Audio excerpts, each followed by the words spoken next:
Justin Gaethje dropped in this body shot challenge.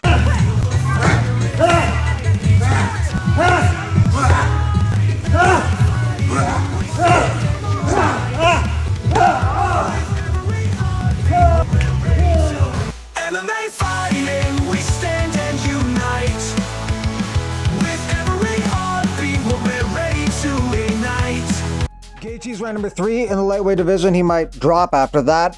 Number 4, Poirier wants to fight Gaethje. Number 2, Oliveira fights Chandler in a couple weeks. Number 1, Sarukian fights Makhachev maybe in January. Volkanovski says it's time to work. Diego Lopes had a cryptic message as well. Apparently, they're on the works to fight each other. UFC 312, February 9th, Sydney, Australia.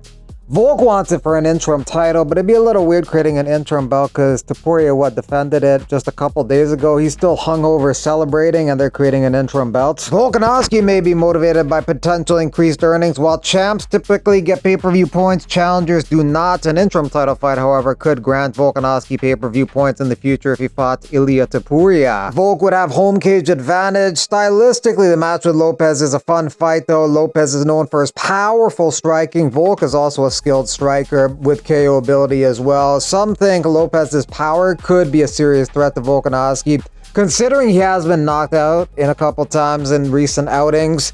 Others argue Volkanovski's experience and technique will allow him to outclass Lopes. I sort of agree with that. I don't think Lopes brings something so unique to the table that Volk has never experienced that before, and the 5-round experience goes to Volk. That's a big advantage. I assume this is going to be a 5-round fight, even if it happens to not be for an interim title, even if it happens to not be the main event at 312. As far as the impact on the featherweight division, this fight could potentially delay other contenders like the winner of Sterling versus Movsar Evloev. I think Movsar is a dark horse in the division if he beats Sterling, and if Sterling wins, then I guess he is a dark horse as well. Jon Jones says he's 240 pounds, a couple weeks out from his fight with Stipe. He used to walk around 235 pounds when he was a light heavyweight. He feels like this is a light heavyweight fight without the weight cut. He feels fast and strong. He had Rampage Jackson trolling him, saying he's seen Chuck lift more.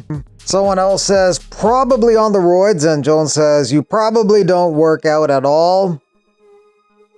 Chris Cyborg had a much more positive interaction, and Jones said, your last performance inspired me so much. She beat Larissa Pacheco to win the PFL belt recently. 12-6 elbows will be allowed for Jones's fight with Stipe. A fan says land those 12-6 elbows on Stipe, and Jones says, I've definitely been training them. Let's see what comes out. Stipe, Pereira, Francis, submit them all and then retire. Nothing else you need. I like where your head's at is what Jones says to that. Super fights only. I notice Aspinall is not on that list. Aspinall is the only fight that honestly makes sense, but I don't think he wants it. At this point, he has nothing left to prove. He might as well just retire, which he kind of plans on doing after this fight. That's it. I was lifting that when I was like 10 years old. How many millions of dollars has your muscles made you? Just curious. Happy to see it. You won't need as much weight versus Stipe as you did against Cyril Gane, but you're going to need a big gas tank. You got this. And Jones says you're exactly right. How many intoxicated hit and runs have you been involved in this camp, GOAT? Man, Instagram gives me a glimpse of how miserable some of you guys really are out there.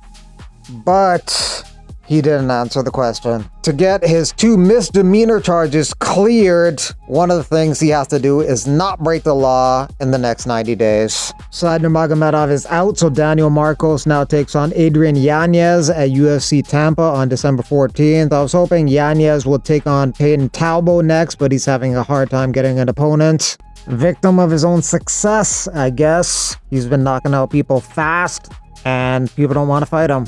Garob Shoknabata from Tajikistan, who boldly approached Dana White at the press conference asking for a UFC contract, got a contract to fight December 14th at the Korean Zombies promotion. If he wins, he gets a UFC contract. How does that compare to standard UFC contracts? I don't know. They'll probably give him a Dana White Contender Series contract. $10K to fight, $10K to win. It was a wholesome moment. Dana White looks like a generous uncle, but it may start a trend of fighters lining up at press conferences doing the same. Dana White, 6-0 in the regional scene, give him a contract. Alex Pereira, if this skinny guy Adesanya can make you sleep, what do you think I can do to you? Please, Mick Maynard, Dana White, get me my next meal ready for me. Dana and Mick would be happy if he goes out there and strike with Alex, because Alex would win and probably knock him out. And I don't know, maybe he'll do that, maybe he won't. He's not really a crotch sniffer though. Like, him and Sharputin Magomedov are helping Dagestanis beat the allegations that they're all crotch sniffers, because they're not, especially Sharputin Magomedov, who is a wild striker. With his new back piece, Charles Jourdain enters the pound-for-pound rankings among tattoos for fighters. Michael Venom Page has been talking about fighting Shara Bullet, but he'd have to move out to middleweight to do it. Some are worried that extra weight could slow Page down, but others think his precision and technique will more than make up for it. He might even hit harder without the strain of a weight cut. Bullet, as exciting as he is, has shown some defensive vulnerability, particularly against orthodox fighters like Page. If you look at Bullet's past fights, you know, he tends to struggle when opponents switch stances, and that leaves him open to counters. Poutine. What are your thoughts on Poutine? Do you like gravy on your fries, or is that too much for you? Do what? A poutine? Have you ever had that before? No, what is it? Poutine. Poutine. Poutine. I heard poutine, but I never heard no poutine. You've had plenty of that, right?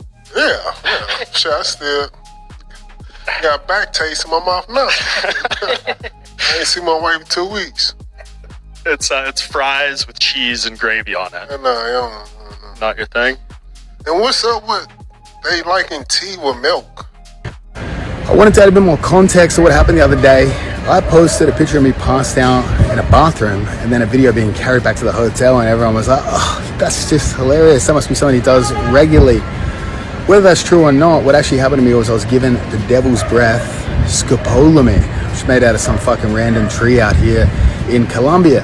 So what's strange about that is you fucking remember all the details in terms of PIN numbers and shit like that. So while I was under, I could barely walk, but I could still remember the 7-digit entry code to my fucking Airbnb, which is why you lose so much money. This is a word of warning to everyone out there playing it easy in Colombia. You could be 6'6". You could have strong cauliflower ears. You could have a perfect hairline and a beautiful Australian accent, and you too could become a victim of the devil's breath. So again, they snuck it into our margaritas. I saw my friend Seth, 5'1", 100 pounds, about to drink a full-strength alcoholic beverage, and I snatched it out of his hands and I drank both of them for us.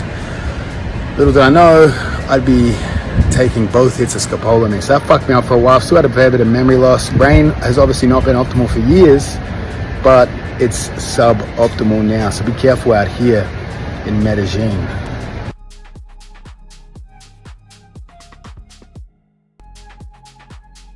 Once my boyfriend was asleep, so I wanted to go fuck my ex real quick, so I drove down to the gas station, let him cream pie me, and then I came home to sneak into bed. My boyfriend woke up and then wanted to fuck me, and he started eating me out and told me how good my pussy tastes, and he's eating my ex's cum out of me, and I never told him.